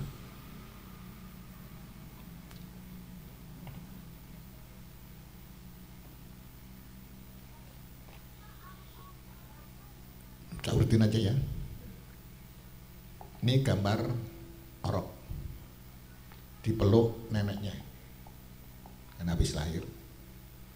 Ini bisanya Pak Setiawan Jodi, musisi yang konglomerat kan. 5 hari mau disesar, anak pertama padahal. 5 hari mau disesar, tapi saya di sana sudah 7-8 tahun ngaji di sana, manakib namanya. Lalu dia tawasul ke saya, lalu pikir saya potongkan ayam tulak balak namanya. Lalu menjelang 2-3 hari menjelang disesar, periksa dokter. Dokternya bingung, kaget. Kamu olahraga apa? Karena waktu diperintah mau disesar itu bayi malang Pak, bukan sungsang lagi, malang. Setelah saya doain, mau minum air zikir, motong ayam sedekah, mau disesar itu diperiksa, bayi sudah kepala di bawah, lahir normal. Nah, ini putu kiai, lulusan dari Gontor Pak. Anaknya baru kelas 2 aliyah dipacarin oleh pemuda Kristen. Harus waspada kita. Jadi orang-orang Kristen itu cara menghancurkan Islam, mengawini anak-anak perempuan yang Islam. Alhamdulillah bisa dikirim putus. Ini jamaah saya dipinjemin uang 2 miliar sama adik kuliahnya. Terus dengan kakaknya dia ngeruk batu bara di Padang. Pasaran memburuk, uang dipulangkan, tersisa 100 juta. Bingung membayar uang 100 juta dari mana? Bingung. Akhirnya berbulan-bulan rajin dikir di majelis kami. Kalau Pak Haji sudah melihat ini. Akhirnya datang orangnya itu nagih. Sebelum menyatakan nagih, dia keluar dari rumah itu. Bingung kan? Kok kamu gitu? Iya, punya utang gimana? Sudah, kamu pikirin. 100.000 dibebaskan, 100 juta dibebaskan Pak. Nih, anaknya teman saya montir mobil saya suka diurus. Minta doa, dikirim aja Pak. Nggak sampai 2 bulan diterima di Bank Mandiri.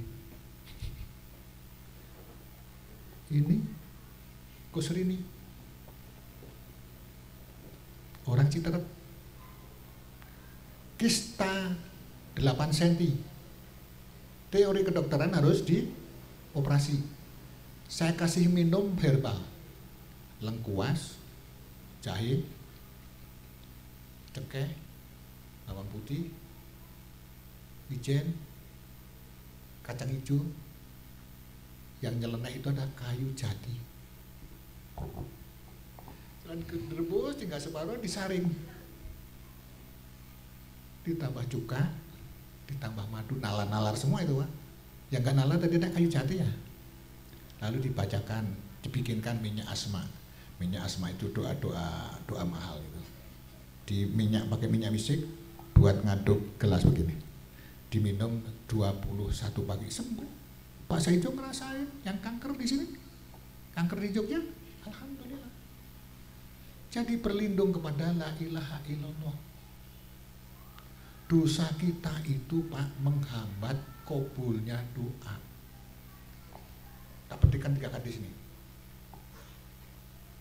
Idza kasurat dunubul adi atalallahu bil ghayali.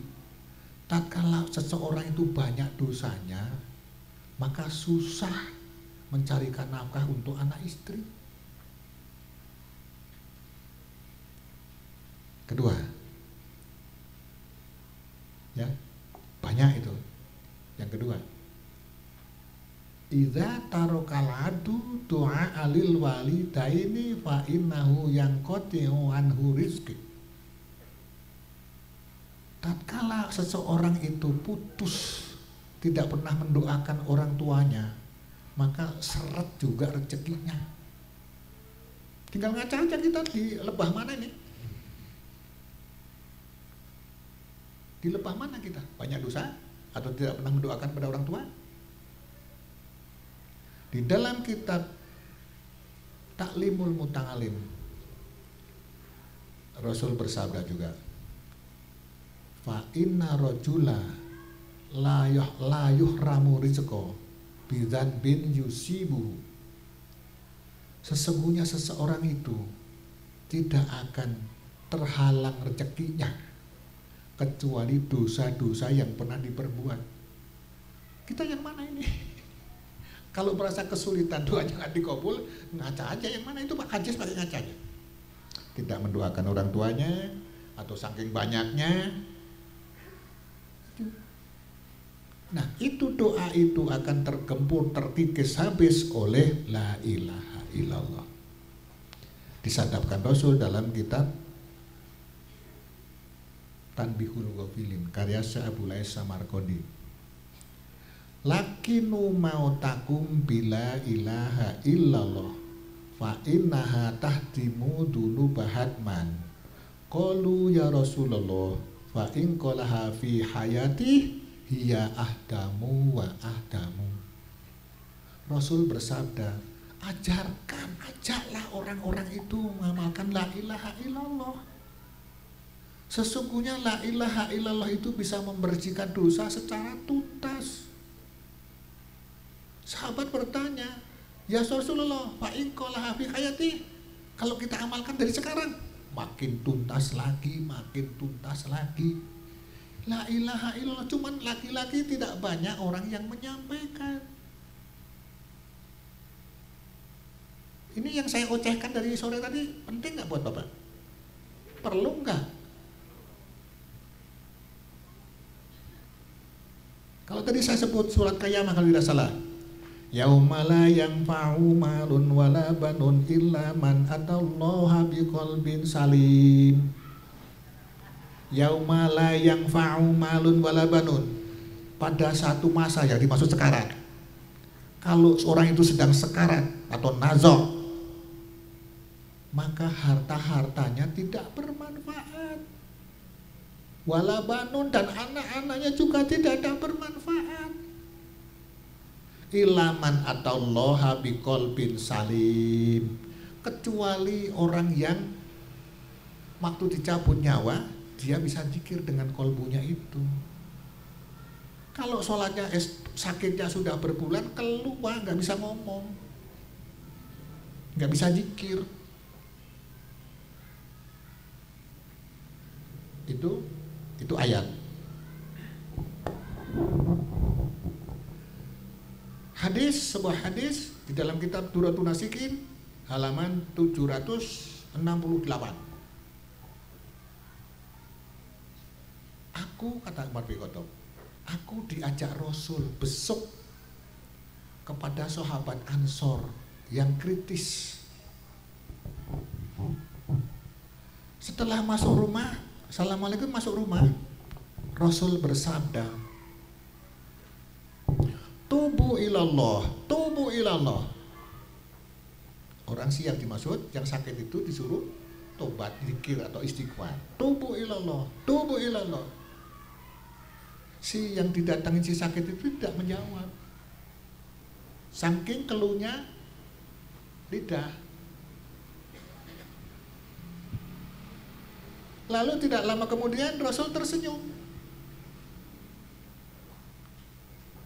Umar bertanya, ya Rasul, kenapa apa yang menjadikan engkau ketawa, senyum? Ya, orang itu tak suruh tobat istighfar melalui mulutnya, tapi karena sudah berhari-hari sakitnya, maka itu nggak bisa dia. Lalu dia tobat dengan hatinya. Lalu Allah berkenan mencabut nyawanya, dan nyawanya itu terbang diiringi dengan tatapan mata. Jadi tobat dengan hatinya, lalu orang itu nyawanya dicabut, terbang ke udara, diiringi dengan tatapan air mata. Tatapan mata si sakit. Lalu Rasul tersenyum. Apa yang menyebabkan ku tersenyum, Rasul? Orang ini saya suruh tobat nggak bisa mengucapkan kalimat tobat, kalimat dzikir. Tobatnya dengan hati, maka Allah berkenan mencabut nyawanya dengan pelan, lalu nyawanya diangkat ke atas, diantarkan oleh pandangan mata. Aku seneng, jadi sahabatku ini mati husnul khotimah. Mau Pak? Udah Pak? Ya. Nih, ini gambar yang ini bertiga. Ini Pak Farid jalan-jalan ke Belanda, baru dapat 1 hari Pak. Di rumah musola teman saya, kemarin saya dikir di sana. Ini Pak Kapolri tadi, dikir saya di Cirende. Nah, baru jalan 1 hari, dadanya nyesek-nyesek. Periksa ke rumah sakit, harus operasi sekarang juga jantung. Ini gambar sebelah sini. Setelah dioperasi, koma 1 bulan, gak sadar diri. Setelah itu Pak Tarmidi ngubungin saya, ngajak zikir, Atakoh namanya. Atau kalau saya bicara Atakoh banyak dalil-dalilnya itu, cuman banyak orang juga ustadz aja nggak tahu. Saya zikir. Setelah zikir saya berdiri nyampaikan, alhamdulillah, terima kasih Bapak sudah berpartisipasi mendoakan. Mudah-mudahan Pak Farid cepat sembuh. Gak sampai 5 menit telepon dari Belanda ke HP-nya Pak Tarmidi. WA. Alhamdulillah Pak Farid sudah sadar. Dikir 70.000. Dikir 70.000 kalau orang 30 1 jam. Apa kan? Ya, itu kan. Ini tangga saya yang baju merah itu stres berat 1 tahun karena mengkonsumsi narkoba. Kalau dia jualan di pasar pagi-pagi jam 9 sebelum ibunya datang sudah dipasok dulu narkoba. Minum, ibunya nggak tahu. Saya izin guru, udah kamu urusin. Seminggu juga udah ada hasilnya. Seminggu azan Pak. Hebat ya. Saya mandiin 40 hari. Ini dokter Kiai Haji Siddiq Umari MMMA. Anaknya dipromosikan jadi manajer Pertamina di Singapura. Udah 2 tahun nggak diangkat-angkat, nggak ditempatkan. Bapaknya munajat. Waktu saya zikir dengan mulut, beliau ngikutin dengan kolbunya. La ilaha illallah. Hatinya juga nyebut, tapi materi zikir kolbu saya tidak boleh menyampaikan, kecuali nanti wakil talqin. Ya, saya jadi murid tidak mau melanggar kode etik perguruan. Jadi Bapak mohon sabar, kalau yang tertarik, ya silakan nanti mengundang wakil talqin. Apa itu talqin? Apa itu talqin? Panjang Pak. Kalau mau ceramah besok pagi sampai kelar tuh. Nggak pakai kitab juga, apa ya? Ya, apa talqin? Ini Nabi Adam dulu ditalqin Pak. Diampuni dosa karena talqin. tapi nggak saya ceritakan sekarang. Lalu diangkat sebagai medar pertamanya di Marung. Ini kesurupan jin. Ini Dr. Lukman punya terlilit utang 60 miliar. Dia supplier di 58 kebutuhan kapal berlayar. Dikit. Ini teman saya, General Manager Keuangan Merpati, mau dimutasikan ke Irian Jaya karena demo ke Menteri BUMN. Dikir, potong kambing, selesai. Yang dimutasikan malah direksinya. Ini namanya Ardila Herlambang. Orang muncul gila 16 tahun, sembuh dengan terapi mandi malam dan zikir dalam waktu 25 hari, Oktober 2019. Itulah hebatnya zikir, Pak.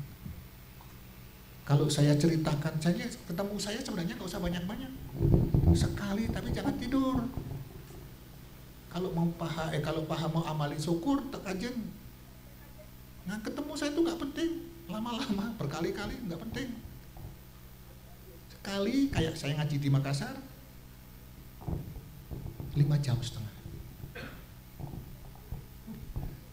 Mohon sewu, tadi saya belum kenalan ya. Saya background saya itu fotografer dulu, terus kameramen, terus jajal nulis beberapa media saya. Tidak tahu sebabnya, apa guru saya menunjuk saya.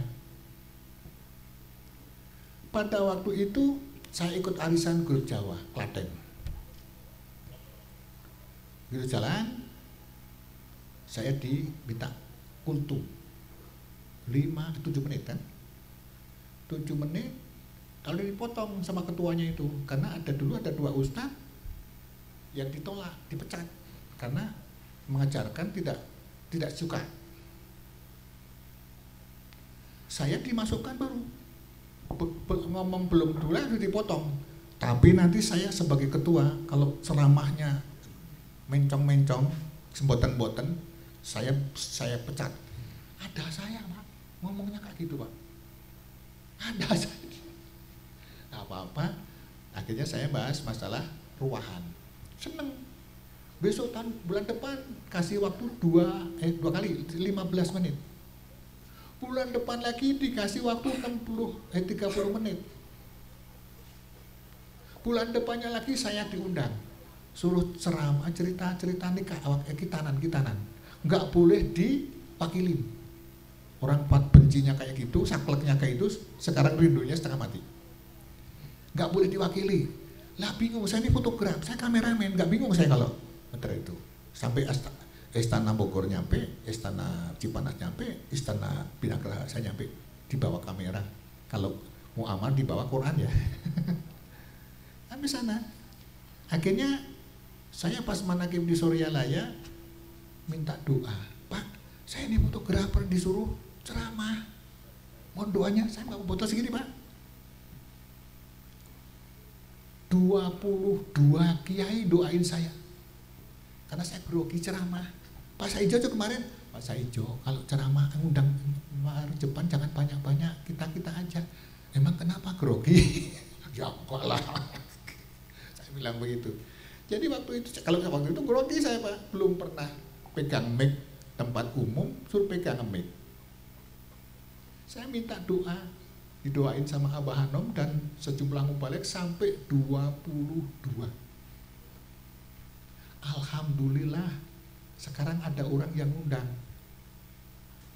Kemarin saya dikir di IPB, di SMA. Ya. Besok tanggal 15 saya ke Palembang. Sekarang saya diundang ke sini. Dan kalau tata busana saya tidak pantas di panggung, saya mohon maaf. Saya bilang kan saya ini orang media. Orang media liputan-liputan itu cuma pakai oblong, pakai rompi, pakai bed. Saya, Pak. Ya, saya itu background saya begitu. Tapi oleh guru saya itu meraih predikat anak emasnya 5 kiai. Hebat ya. Jadi anak kesayangan 5 kiai loh Pak. Sampai ditinggalin kitab-kitab solusi. Itu buat si Robi, itu buat si Robi. Ya, jadi kalau saya suruh cerita begini, bukan ada ilmu, mungkin berkah guru, bukan mungkin pasti ini berkah guru. Saya nggak ada nggak ada kapasitas untuk apalagi Bandung. Sini juga banyak ya. Nah, kepada Bapak Ibu saya mohon doanya, mudah-mudahan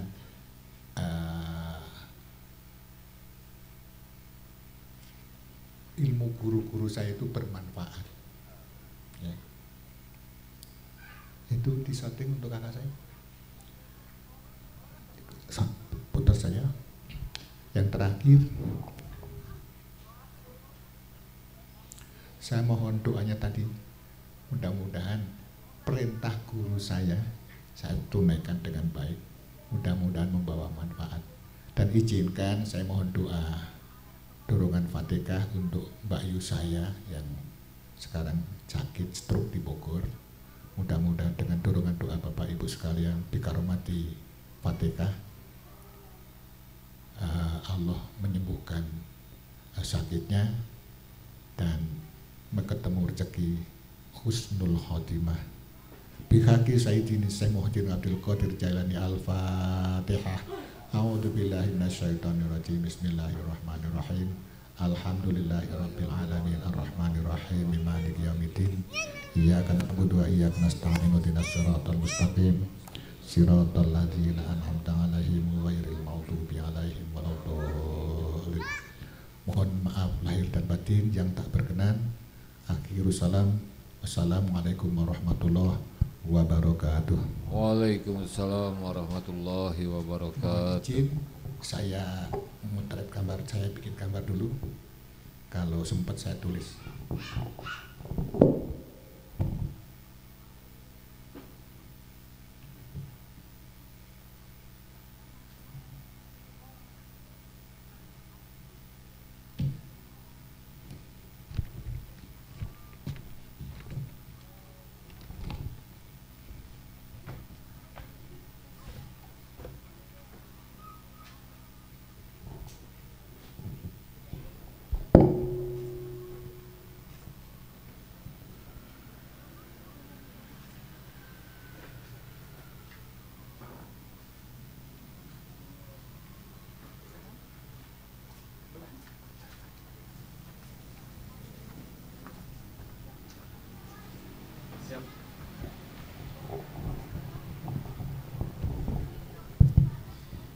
Oke, baik, alhamdulillah dengan berakhirnya doa yang tadi disampaikan oleh Al-Mukarram Bapak Ustadz Nur Robi Mustam, maka berakhir pula perjumpaan kita pada kesempatan malam hari ini. Semoga ada guna dan manfaatnya. Oke, baiklah, memasuki acara yang terakhir yaitu penutup. Marilah kita akhiri pengajian pada malam hari ini dengan bacaan hamdalah bersama-sama. Alhamdulillahirabbil alamin. Mohon maaf bila banyak kekurangan, saya mewakili kerabat kerja undur diri. Wabillahi taufiq hidayah.